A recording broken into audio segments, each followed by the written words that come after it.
मैं खामोशी से उसे देखता रहा। तब लिबास की आवाज उभरी, मैं जानती हूँ मेकारा, तुम्हारी निगाहों ने मुझे इस अंदाज में देख लिया होगा। मैं ये भी जानती हूँ कि मेरे बदले हुए रंग पर तुम्हें कोई हैरत न हुई होगी, क्योंकि तुम पहले ही से सब कुछ जानते थे। तुम मेरे सब्र को आजमा रहे थे। औरत एतराफ करती है मेकारा, वो कमजोर होती है। अपनी पसंद के मर्द से, अपने महबूब से वो खुद को छुपा नहीं सकती। मेकारा, मैं तुम्हें चाहती हूँ, मैं तुमसे प्यार करती हूँ मेकारा, मैं तुम्हें सारी दुनिया से ज्यादा चाहती हूँ। मेरी मोहब्बत इंतहाई शदीद है, तुम्हें क्या मालूम मेकारा। मेरी रातें कैसी बेचैन गुजरती हैं, तुम्हें क्या मालूम। वो दौड़कर मुझसे लिपट गई। उसने अपनी बाहें मेरी गर्दन में हायल करती। वो तूफान की तरफ फट पड़ी। उसके जज्बात के सारे बंध टूट गए थे और बिलाशुबा मैं इन बसात की अनोखी वादियों में गुम हो गया था। मैं उसके एतराफ से बहुत खुश था, बहुत ही खुश। तब मैंने भी उसे अपने बाजुओं में भींच लिया और लिबास या उसका दूसरा नाम जो कुछ भी हो, इस तरह गहरी गहरी सांसें लेने लगी जैसे तवील मुसाफिर से थक गई हो और मंजिल पर पहुंच गई हो। काफी देर तक हम दोनों खड़े रहे। कैसी अपनायत थी और कैसा अजब अंदाज था उसका। वो अजनबियत दिल से दूर हो गई थी जो हम दोनों के दरमियान थी। और औरत होने के बाद लिबास ने कितना बड़ा हक समझ लिया था अपना। बड़ा लज्जत अमेज ख्याल था, बड़ी दिलकश बात थी। तब मैंने उसे आहिस्ता से अलहदा किया। उसके नरम और गुदाज बदन की लताफतें अब पूरी तरह उभर आई थी। चुनाचे मस्तूल की कोने में हम दोनों बैठ गए। लिबास ने यहाँ भी मेरी आगोश से जुदाई पसंद नहीं की थी। वो इस तरह मेरे बदन में समाई हुई थी जिस तरह सर्दी में टिटरा हुआ इंसान गर्म कंबल से लिपट जाता है और उसके किसी कोने को नहीं छोड़ना चाहता, मुबादा सर्द हवा के झोंके वहां से अंतर दाखिल न हो जाए। मैं तुम्हें किस नाम से मुखातिब करूं? मैंने पहली बार लब कुशाई की। लिबास, मेरा नाम लिबास ही है। लिबास ने जवाब दिया। क्या तुम मेरी ज़हनी हालत का अंदाजा कर सकती हो लिबास? मैंने पूछा। हाँ, उसने मुख्तसिर जवाब दिया। तब बताओ इस वक्त मैं क्या सोच रहा हूँ? मैंने मुस्कुराते हुए कहा, लेकिन लिबास के होंठों पर जवाबी मुस्कुराहट नहीं आई। वो बदस्तूर संजीदा थी। फिर उसने आहिस्ता से कहा, मेरे बारे में, सिर्फ मेरे बारे में। और अब तुम ये सोच रहे हो मेकारा कि जब मैं तुम्हें शिद्दत से चाहती थी तो आज तक खुद को छुपाने की कोशिश क्यों करती रही? मैंने शिद्दत से अपने आप को तुमसे पूछीता क्यों रखा? खूब, आखिर किस सरजमीन की बाशिंदा हो? बिलाशुबा तुम ज़हीन तरीन इंसानों में से हो। मैंने एतराफ में मुस्कुराते हुए कहा। और तुम इसका जवाब भी जानते हो? उसने कहा। हाँ, जाहिर है। मैंने गर्दन हिलाई। आज मैंने सब कुछ खत्म कर दिया है मेकारा। हम इस मुकद्दस अहद को तोड़ चुके हैं। हम इन सारी कसमों से आज़ाद हो चुके हैं जो देवताओं के हजूर खाई गई थी। हम सब कुछ खत्म कर चुके हैं मेकारा। और मेकारा, तुम अब ये न कहोगे कि हम नासपास थे। हमने हक के दोस्ती अदा किया। मेकारा, मैं एतराफ़ करती हूँ कि औरत के लिए तुम दुनिया के सबसे पुरकशिश इंसान हो। तुम्हें देखने के बाद, तुम्हारे कुर्ब के बाद जिंदगी की सबसे बड़ी आरजू यही होती है कि तुम्हें अपना लिया जाए, तुम्हारे कदमों में आखिरी सांस भी पूरी कर ली जाए। और जब आखिरी सांस का नुक्ता मेरे ज़हन में आया तो मैंने दूसरे अंदाज में सोचा, हम जिंदगी की आरजू क्यों करते हैं? इसलिए कि हमें जिंदगी से प्यार होता है। इस जिंदगी पर हमारे कुछ हकूक होते हैं, हम इससे कुछ हासिल करना चाहते हैं। लेकिन मुझे बताओ मेकारा, इंसान को अगर अपनी तलब मिल जाए, वो तलब जो हासिल जिंदगी हो, उसके बाद जिंदगी से लिपटे रहना क्या माने रखता है? वो तो खामुखा की हवस है। क्या अगर इंसान इस बात पर गौर करे तो वो खुद को हवस प्रस्त करार नहीं दे सकता? मेरे ख्याल में यह बात बिल्कुल दुरुस्त है। तो मैंने सोचा मेकारा कि हम पूरी जिंदगी लज्जत के कुछ लम्हात पर कुर्बान न क्यों करते?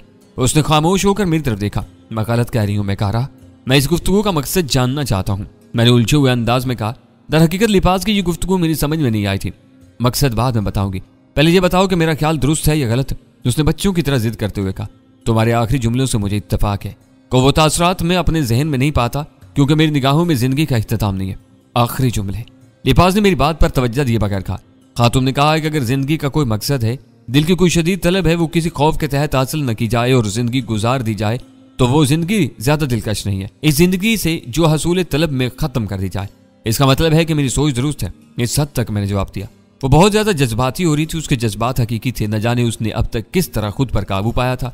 और अब जब वो अपने पसंदीदा मर्द के सामने औरत की हैसियत से आई थी तो अपनी निस्वानियत का पूरा खराज चाहती थी। लेकिन मैं अभी उससे मालूम करना चाहता था कि उसने इस सख्ती से अपने आप को पोशीदा क्यों रखा था और ये सवाल मेरी जुबान पर आए क्या? लेकिन लिबास, मेरा ख्याल है तुम्हें अंदाजा हो गया था कि मैं बहैसियत औरत तुम्हें पहचान गया हूँ। हाँ, इसके बावजूद तुमने खुद को इस सख्ती से छुपाने की कोशिश। मेरे महकारा, मेरे महबूब, पहले ये बात सुन लो। मैं तुम्हें दिल से चाहती हूँ, आज से नहीं, उस वक्त से जब मैंने पहली बार तुम्हें देखा था। तुम्हारी मोहब्बत मेरे दिल का सुकून छीन चुकी थी। मैंने ये लम्हात जिस तरह गुजारे हैं, काश तुम जान सको। कैसे जब्त, कैसे कर्ब की बात थी मेरे महबूब।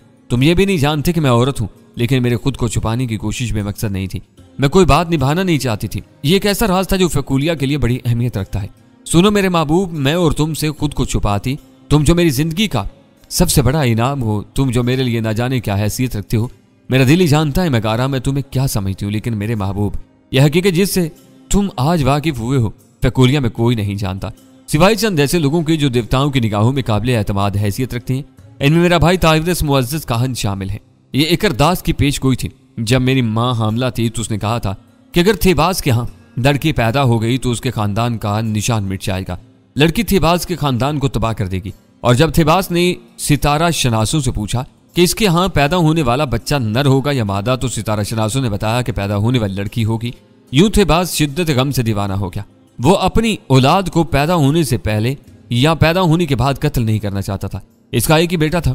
वो सख्त परेशान था। उसे खुद भी बेटी की ख्वाहिश थी, लेकिन एकरदास ने उसकी सारी आरजुओं पर पानी फेर दिया था। थेबास की जिंदगी गमों का शिकार होगी। तब काहने आजम ने देवताओं के हजूर इल्तिजा की कि थेबास की परेशानी दूर की जाए, और एकरदास ने इस पर मुझ पर एहसान किया। उसने कहा कि अगर इस राज को सारी जिंदगी छुपाया जाए तो मुसीबत टल सकती है।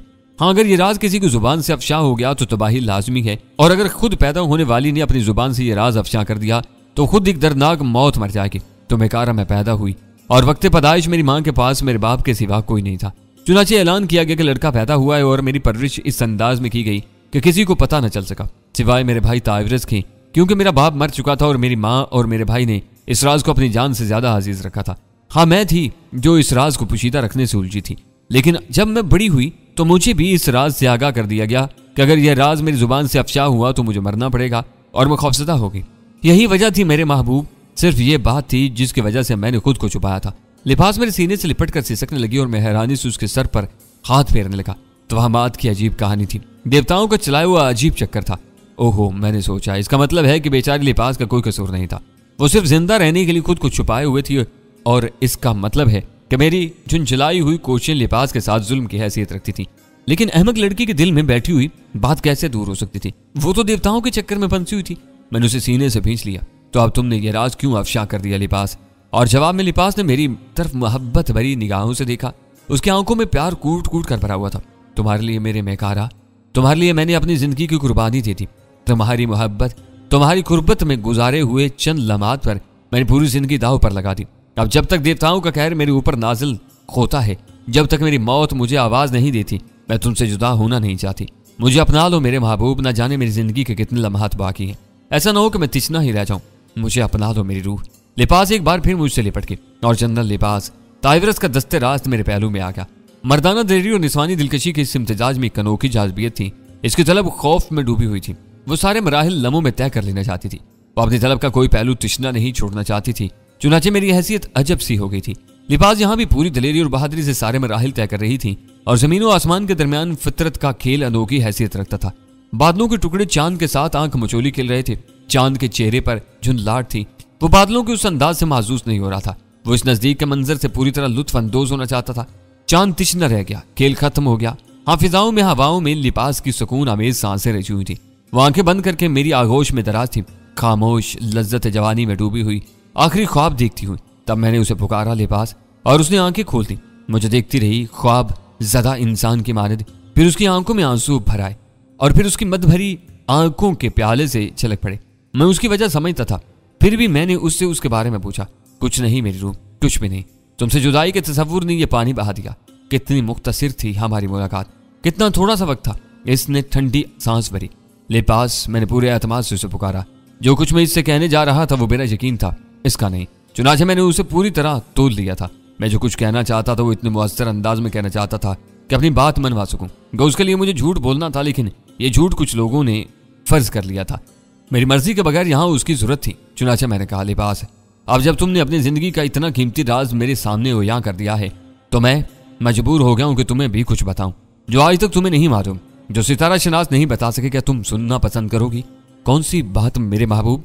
मैं लिबास की तवज्जो हासिल कर ली थी। मैं बराए चंद उसके ज़हन से मौत का खौफ निकालने में कामयाब हो गया था, जो मेरे बारे में है, जो मेरी शख्सियत का राज खोलती है। सुनो लिबास, मैं सूरज का बेटा हूँ, मैं रोशनी की औलाद हूँ।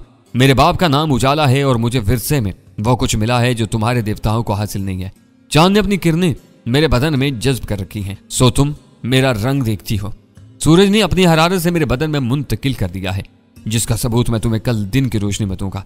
रोशनी और उजाला मेरे रखवाले हैं, जो मेरे गिर्द फैली हुई तारीकी फना कर देते हैं। सो मेरी मौजूदगी में किसी देवता की मजाल है कि तुम्हारी जानिब आंख उठाकर देखे। मैं तुम्हारी जिंदगी के लिए देवताओं से जंग करूंगा। मैं किसी को तुम्हारी जिंदगी से खेलने की इजाजत नहीं दूंगा। और तुम मान लो मेरी बात कि इनमें से कोई नहीं है जो मेरे हुक्म से सरताबी के मजाल रखता हो।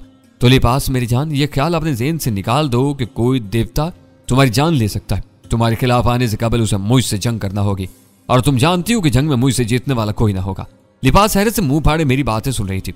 तब उसने ताज्जुब से कहा, तो तुम देवता हो? हाँ, मैं देवताओं का देवता हूँ। मैं सदियों से जिंदा हूँ और सदियों तक जिंदा रहूंगा। तो सितारा शनासों को इसीलिए तुम्हारा सितारा नहीं मिल सका? शायद, मैंने जवाब दिया। तो थ्योडस के जहाज को उलटने में इंसानी कुव्वत कार फरमा नहीं थी? नहीं, मैं उसे मुतमईन करने के लिए झूठ पर झूठ बोले जा रहा था। इस वक्त उसके दिल से खौफ दूर करने का यही एक जरिया था। बहरहाल मजबूरी थी, मैं क्या कर सकता था। ओह, मैं एक देवता का कुर्ब हासिल कर चुकी हूँ। क्या यह खुशबख्ती की बात नहीं है? और ये इस बात का सबूत भी है कि तुम्हारी जिंदगी को मेरी मौजूदगी में कोई खतरा नहीं है। कोई देवता तुम्हें मेरी आगोश से छीनने की जरूरत नहीं कर सकेगा। क्या यह सच है? तुम सचमुच सूरज के बेटे हो? तुम? हाँ, तुम हैरत अंगेज कुव्वत के मालिक हो। तुम बेशक इंसानों की समझ में न आने वालों में से हो, लेकिन क्या तुम भी मुझे पसंद करते हो मेकारा? क्या मैं इस काबिल हूं कि देवता मेरी चाहत करें? और मेरे होठों पर मुस्कुराहट फैल गई। बहरहाल मैं उसके ज़हन से मौत का खौफ किसी हद तक दूर करने में कामयाब हो गया था। तुम बहुत कुछ हो लिबास। मैं चाहता था कि तुम अपनी जुबान से औरत होने का इकरार करो और मैं तुम्हें अपनी बाहों में घसीट लूं। मैंने उसके बदन के गिर्द गिरफ्त करते हुए कहा, और लिबास ने खुद को निढाल छोड़ दिया। वो मेरी आगोश में सिमा गई। चांद का सफर जारी रहा। लिबास मेरी बाहों में सुकून की सांसें लेती रही और आसमान में तब्दीलियां होती रही, यहां तक कि सुबह हो गई। और फिर रोशनी की पहली किरण के साथ लिबास चौंक। उसने जल्दी जल्दी लिबास पहना और फिर अपना हुलिया दुरुस्त करते हुए मेरी तरफ देखकर मुस्कुराई। अब मैं जनरल लिबास हूँ? हाँ, जनरल लिबास, मैंने जवाब दिया। मेकारा, मेरे बारे में किसी दूसरे इंसान को शुबा नहीं होना चाहिए, गस्ताख को भी नहीं। लिबास ने नीचे उतरते हुए कहा और मैंने गर्दन हिला दी। थोड़ी देर के बाद हम नीचे पहुंच गए। लिबास के चेहरे पर एक अनोखी आप थी। उससे कबल वो संजीदा रहती थी, उसकी आंखों से एक कर्ब झलकता, लेकिन आज उसकी कैफियत ही बदली हुई थी। उसकी आंखें खुशी से जगमगा रही थी, चेहरे पर अजब सी तमतमाहट थी। शायद मेरे अल्फाज ने उस पर बहुत अच्छा असर किया था। उसे यकीन हो गया था कि मैं उसकी जिंदगी की हिफाजत करूंगा और वो उसके बावजूद कि उसका राज खुल गया है, जिंदा रहेगी। दूसरी बात, उसने सोची होगी कि देवता की गुर्बत उसे नसीब है। बहरहाल इन लोगों के अकीदे के मुताबिक ये मामूली बात तो नहीं थी, ये कुछ कम एजाज तो नहीं था। रहा उसकी मौत पर मेरे यकीन का मसला, तो मेरी कैफियत समझते हो प्रोफेसर। भला मैं इन बेतुकी बातों पर यकीन कैसे कर सकता था? मैं तो देवताओं की हकीकत से बाखूबी वाकिफ था। मैं तो खुद कई बार देवता बन चुका था। चुनाचे मैं जानता था कि लिबास नहीं मरेगी। हाँ, ये दूसरी बात थी कि वो फितरी मौत मर जाए, इत्तिफाक से मर जाए और फैकुरिया वाले समझ लें कि बिलाखिर लिबास ने अपना राज जाहिर कर दिया और देवताओं ने उसे बदअहदी की सजा दी। दोपहर गुजरी और फिर शाम हो गई। लिबास का एतमाद बढ़ता जा रहा था। शायद वो सोच रही थी कि इस इंकशाफ के बाद वो चंद साथ चंद घंटों से ज्यादा जिंदा न रह सकेगी, लेकिन वो जिंदा थी। उसे यकीन होता जा रहा था कि इसका देवता, सूरज का बेटा, दूसरे देवताओं से ज्यादा ताकतवर है। वो उसे मरने नहीं देगा। इन तवहमात का क्या किया जा सकता है जो इंसान के जहन में जागुज़ी थे? मैं इन्हें इसके जहन से दूर नहीं कर सकता था। सो प्रोफेसर, रात हो गई और लिबास रात की तन्हाई के लिए मुझसे ज्यादा बेचैन थी। चुनाचे उससे कबल कि मैं उसे तलाश करके उसके पास पहुंचूं, वो मेरे पास आ गई। उसकी आंखों में कंदीलें जल रही थी। मेकारा, उसने मोहब्बत भरी आवाज में कहा और मैं उसे देखने लगा। मैं जिंदा हूं, वो मुसर्रत से बोली। अरे जिंदा रहोगी, मौत का खौफ अपने जहन से निकाल दो। हाँ, मुझे यकीन होता जा रहा है हम आज की रात फिर मस्तोल पर गुजारेंगे। वहां फिजा का हुस्न बढ़ जाता है। हाँ, आज की रात फिर मस्तोल पर गुजारेंगे, मैंने कहा। और फिर हमने न सिर्फ वो रात बल्कि तीसरी और चौथी रात भी वहीं गुजारी। लिबास को अब यकीन हो गया था कि उसकी जिंदगी को कोई खतरा नहीं है। चुनाचे अब उसकी खुशियों की क्या इंतहा हो सकती थी। मैं भी जहाज पर मसरूर था। मेरी जरूरत पूरी हो गई थी। लिबास जैसा बहादुर जनरल रात को सिर्फ एक औरत होता था, एक हसीन औरत जिसकी सारी रहनुमाइयां मेरे लिए होती थी। चौथी रात के इख्तिताम पर जब शहर की रोशनी नमदार हुई तो हमने खुद को एक जजीरे के बिल्कुल नजदीक पाया और हम उछल पड़े। ये कौन सा जजीरा है? मैंने चौंक कर पूछा। मैं नहीं जानती, मुमकिन है रात की तेज हवाओं ने जहाज की रफ्तार तेज कर दी हो और हम इस जजीरे के नजदीक पहुंच गए हो जो हमारी मंजिल था। इसके बारे में अंदाजा कैसे लगाया जा सकता है? वहां तक पहुंचने से कबल नहीं। ओह देखो, शायद हमें देख लिया गया है। और हमने मस्तोल से देखा कई जंगी किश्तियां साहिल छोड़ रही थी। इनमें बेशुमार मुसल्ला अफराद लदे हुए थे। इनके बदन बरहना थे, सिर्फ निचले धड़ ढके हुए थे। उन्होंने सरों पर जानवरों की खालें मुड़ी हुई थी जिनमें सींग लगे हुए थे। ओह लेपोरेंस, लिबास के मुंह से निकला। क्या मतलब? ये लेपोरेंस हैं बदकिरदार लोग। इनका शहनशाह जोपास है, जराइम पेशा है, बदहाली के शिकार, अक्सर छोटे जहाजों को लूटते रहते हैं। जजायर में इन्हें अच्छी निगाह से नहीं देखा जाता। क्या हमारा इधर आने का इरादा नहीं था? मैंने पूछा। नहीं, ताइवरस ने इन लोगों के पास आने से मना किया था। शायद हमने समत का गलत तायुन कर लिया था। क्या ये थोड़स के बाज गुजार नहीं है? ये खुद नंगे भूखे लोग हैं, इनके पास खाने को नहीं। ये खराज अदा क्या करेंगे? अलबत्ता इनकी जमीन पर लोहा बहुत है। चुनाचे थ्योडस इनकी जमीन से लोहा ले जाता है और लोहा बहुत कीमती होता है। तुम इनके हथियार देख रहे हो। हाँ, लेकिन अब क्या इरादा है? क्या इन लोगों से बात की जाए? करना ही पड़ेगी, और जब आई गए हैं तो हर्ज क्या है? हम जोपास को भी दावत देते हैं, अगर वो भी हमारे साथ शरीक हो जाए तो क्या हर्ज है? वैसे ये लोग बड़े बहादुर और जंगजू होते हैं। वहशत और बर्बरियत कूट कूट कर इनमें भरी हुई है, लिबास ने बताया। लेकिन ये बात मैं खुद ही देख रहा था। वो वैश्याना अंदाज में शोर मचाते और अपने अपने हथियार हिलाते तेज रफ्तारी से आ रहे थे। हालांकि हमारे जहाज पर अमन का झंडा लहरा रहा था। तब किश्तियों ने सारापीन की किश्तियों की तरह हमें चारों तरफ से घेर लिया और फिर लंबी लंबी रस्सियां जहाज पर फेंकी गई। बिल्कुल बहरी कज़ाकों का अंदाज था जो जारियत लिए हुए था। तब मैंने इस सफर में पहली बार अपने खांडे की जरूरत महसूस की और मैं खांडा लेकर खड़ा हो गया। 3-4 रस्सियां जहाज के मुख्तलिफ हिस्सों में अटक गईं, लेकिन मेरे खांडे ने उन्हें काट दिया। वो लोग हथियार लेकर तैयार हो गए थे। सुनो बेवकूफो, सुनो या गधो, हम तुमसे जंग करने नहीं आए हैं। हम तुम्हारे शहनशाह जोपास से मुलाकात करना चाहते हैं। अगर तुमने ऐसी हरकतें की तो हम तुम्हें दोस्त नहीं समझेंगे और फिर तुम दुश्मनों में गर्दाने जाओगे। कोई तुम्हारे ऊपर भरोसा नहीं करेगा। मैंने दोनों हाथ फिजा में बुलंद करते हुए कहा। न जाने क्या तिलिस्म था कि उनका जोश ठंडा पड़ गया और सब एक दूसरे की शक्ल देख रहे थे। और लिबास ने एक ठंडी सांस भरी। इन वैश्यों से सब कुछ मुमकिन है। तरहकीकत हमें इस तरफ नहीं आना चाहिए था। वो आहिस्ता से बोली। किश्तियों से हमें साहिल की तरफ चलने के लिए कहा गया और हम चल पड़े। थोड़ी देर के बाद हम साहिल से जा लगे। तब एक नौजवान ने चीख कर कहा, तुम सब नीचे उतर आओ। पूरा जहाज इंसानों से खाली कर दिया जाए। कोई जीरू जहाज पर बाकी रहा तो हुक्म अदूली समझी जाएगी। ये कभी हैकल शख्स घोड़े पर सवार था और सूरज ही से खबीस मालूम होता था। लिबास ने उसकी गुफ्तगू सुनकर मेरी तरफ देखा। तरहकीकत यहाँ हालात बिगड़े नजर आ रहे थे। मैंने एक लम्हे के लिए सोचा और फिर फैसला किया कि फिलहाल इनसे ताउन किया जाए, इनकी बात मानी जाए ताकि जहाज के दूसरे लोगों की हिफाजत हो सके। मुमकिन है मैं इनके शहनशाह जोपास को मुतासर कर सकूं। बहरहाल आप हंसने वाली बात थी। चुनाचे मैंने लिबास से ये गुफ्तगू की और लिबास ने भी मुझसे इत्तेफाक किया। तब हमने अपने आदमियों को अहकामात दिया और हमारे साथी खामोशी से नीचे उतरने लगे। रफ्ता रफ्ता पूरा जहाज खाली हो गया। किश्तियों वाले भी साहिल पर आ गए थे और खामोश खड़े थे। वैसे इनके जिस्मों की बनावट बहुत उम्दा थी। कोई भी कमजोर या दुबला पतला नहीं था। सबके सब कवि हैकल और वैशी सिर्फ थे। तब वही कवि हैकल खबीज घोड़े सवार आगे बढ़ा। उसने हमारी कतार के सामने चक्कर लगाया, फिर बोला, तुम लोगों का सरगना कौन है? और लिबास ने मेरी कमर में उंगली चिपकोई। इस वैशी से तुम ही बात करो कि मैं कहा रहा, और मैंने गर्दन हिला दी और आगे बढ़ाया। मैं इनका सरगना हूँ। ओह, कवि हैकल नौजवान ने मुझे गौर से देखा, फिर घोड़े से उतर आया और बड़े गौर से मुझे चारों तरफ से देखने लगा। फिर हंसते हुए बोला, वाकई सरगना हो। पूरे जहाज वालों में तुम्हारे जैसा कोई नहीं है, लेकिन तुम इन लोगों के दुश्मन क्यों बन गए? नौजवान की बात में छुपे हुए तंज को मैंने बाखूबी महसूस कर लिया। मेरे रगों में खून खौलने लगा, लेकिन मैंने हत्तुल इम्कान जब्त किया और भारी लहजा में कहा, इस जजीरे की आबादी कितनी है? वसी, इंतहाई वसी। नौजवान ने जवाब दिया, क्यों? तुम्हारी पूरी आबादी के लिए मैं ही काफी हूँ। इन लोगों को मुदाफत की जरूरत नहीं पेश आएगी। लेकिन मैं यहाँ जंग करने नहीं आया, एक जरूरी मसले पर तुमसे गुफ्तगू करने आया हूँ। मैंने जवाब दिया और नौजवान का चेहरा सुर्ख हो गया। फिर उसने भारी आवाज में कहा, इस गुस्ताखी की मैं जाती तौर पर तुम्हें सजा दूंगा, लेकिन जोपास से तुम्हारी मुलाकात कराने के बाद। मुमकिन है जोपास तुम्हारे गरूर को तोड़ने के लिए जजीरे के किसी मामूली आदमी का इंतखाब करे और फिर वो वापस लौट गया। दर हकीकत वो मेरे जवाब से तिल मिला गया था। घोड़े पर सवार होकर उसने अपने साथियों को हुक्म दिया कि हमें चारों तरफ से घेर लिया जाए, और फिर उसने चंद दूसरे सवारों के साथ घोड़ा दौड़ा दिया। लिबास ने गहरी सांस ली और बोली, यहाँ हालात काफी संगीन नौयत इख्तियार कर जाएंगे। मुझे एहसास हो रहा है इनके शहनशाह जोपास से मुलाकात कर ली जाए, इसके बाद ही फैसला करेंगे। मैंने जवाब दिया। वैश्यों के गिरोह ने हमें हल्के में ले लिया था और फिर उन्होंने लंबे लंबे हंटर निकाल लिए। मैं इनका मकसद समझ गया था।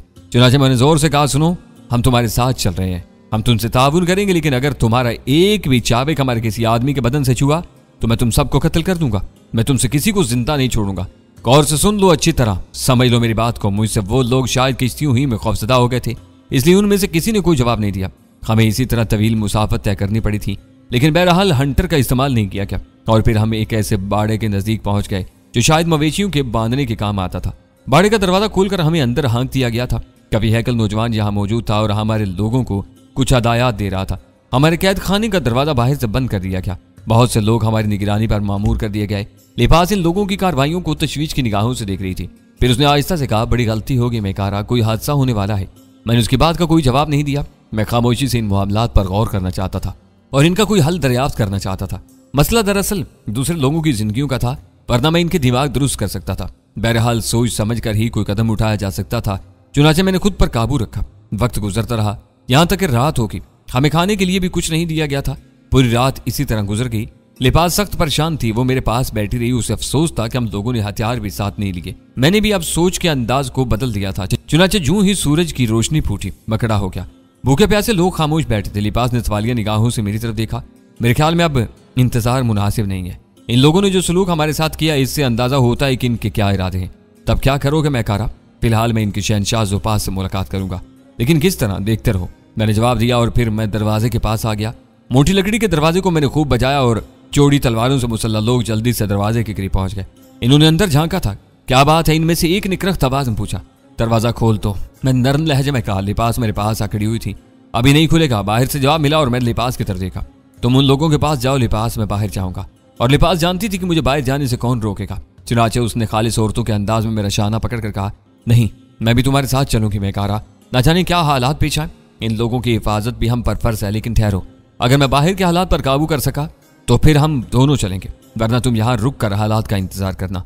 मैंने उसका शाना थपथपाते हुए कहा और फिर मैंने दोबारा बाहर की जानिब रुक करके कहा, मैं आखिरी बार कह रहा हूं कि दरवाजा खोल दो वरना मैं इसे तोड़ दूंगा। दरवाजे के बाहर मौजूद लोगों ने दूसरे लोगों को अपनी मदद के लिए बुला लिया। लिपास के चेहरे पर सख्त परेशानी उभर आई थी। कुछ और इंतजार कर लो मैकारा, कुछ और इंतजार अब मुनासिब ना होगा लिपास, मैंने कहा। और फिर मैंने मोटी लकड़ी के दरवाजे की मजबूती का अंदाजा करके एक भरपूर लात उस पर मारी। और काम ऐसा होना चाहिए था जैसा मैंने किया, वरना बात ही कुछ और ना होती। दरवाजा टूटकर दूर जा गिरा और कई आदमी उसकी लपेट में आकर जख्मी हो गए। मैं बाहर निकल आया और चौड़ी तलवारों ने मुझे घेर लिया। तब मैंने उन्हें घूरते हुए कहा, संपोलियो सुनो, लेप्रोनिस के लोगों, हम कासिद हैं, ताइवर से आजम का पैगाम लेकर आए हैं। किसी भी जगह कासिदों के साथ ये सलूक नहीं किया जाता जो तुम कर रहे हो, लेकिन हम बेबस भी नहीं हैं। हम अपने दिफा के लिए तुम सबसे जंग कर सकते हैं। सुनो, इससे कबल कि मैं तुम्हारी जानिब से मायूस हो जाऊं और जंग का फैसला कर लूं, मैं तुम्हारे शहनशाह से मिलना चाहता हूं ताकि कोई मुनासिब फैसला हो जाए। अगर तुम लोग मुझे इस तक न जाने दोगे तो लड़ाई का आगाज तुम्हारी तरफ से होगा और तुम मुझे शिकस्त न दे सकोगे। लेकिन पैंडो का हुक्म है कि तुम्हें बाहर न निकलने दिया जाए। इस शख्स ने कहा, पैंडो कौन है? मैंने पूछा। वो जिसके हुक्म पर तुम्हें यहाँ लाया गया है। और मुझे वो घोड़ा सवार याद आ गया। उसकी क्या हैसियत है? बहरी हमलों का सरबराह है। खुद जोपास उसकी इज्जत करता है और तनहा है जो जोपास के पास हर वक्त पहुंच सकता है। पैंडो के सर पर एजाज का साया है और इसे कोई शिकस्त नहीं दे सकता। इस शख्स ने बताया। बहरहाल मैं निकल आया हूं और अब जोपास के पास भी जाऊंगा। मेरी एक राय है, तुम में से 5 बहादुर निकल आए और मुझसे जंग करें। अगर मुझे शिकस्त दे दें तो ठीक है, और अगर मैं इन्हें शिकस्त दे दूं तो फिर मुझे न रोका जाए। मैं अभी इतने लोगों को कत्ल नहीं करना चाहता कि फिर जोपास से दोस्ती की किसी गुफ्तगू का इम्कान न रहे और वो सब एक दूसरे की शक्ल देखने लगे। बहरहाल वो मुझसे मरूब हो गए थे, लेकिन उसे कबल के वो कोई फैसला करें। पैंडो 6 घुड़सवारों के साथ आता हुआ नजर आया। आन के आन में उसका घोड़ा हमारे करीब पहुंच गया और फिर उसने मुझे और टूटे हुए दरवाजे को देखकर हैरत का इजहार किया। ये सब क्या है? उसने अपने आदमियों से पूछा और उसके आदमियों से सूरत हाल बताने लगे। पैंडो के चेहरे पर खौफनाक तासुरात नजर आए और फिर वो दांत पीसता हुआ बोला, देवताओं की कसम, अगर जोपास तुझसे मुलाकात की ख्वाहिश न जाहिर कर चुका होता तो मैं तेरी गर्दन काट कर साहिल के नजदीक रेत पर एक लंबे बांस में लटका देता और ढोल बजाने वाले 5 दिन तक इसके नजदीक बैठकर ढोल बजाते। तू ये न कर सकता था पैंडो, और तो ये कभी न कर सकेगा। हाँ, मैं तेरे साथ जो सलूक करूंगा इसका इंतजार कर, बहुत जल्द फैसला हो जाएगा। फिलहाल तू मुझे बता के क्या चाहता है। लोपास ने तुझे तलब किया है, मैं भी उससे मिलना चाहता हूँ, इसलिए आओ। पैंडो ने अपने साथियों से कहा और मैंने लिपास को इशारा किया। लिपास भी मेरे नजदीक आ गई और दूसरे लोगों ने टूटे हुए दरवाजे को उसकी जगह जमा दिया।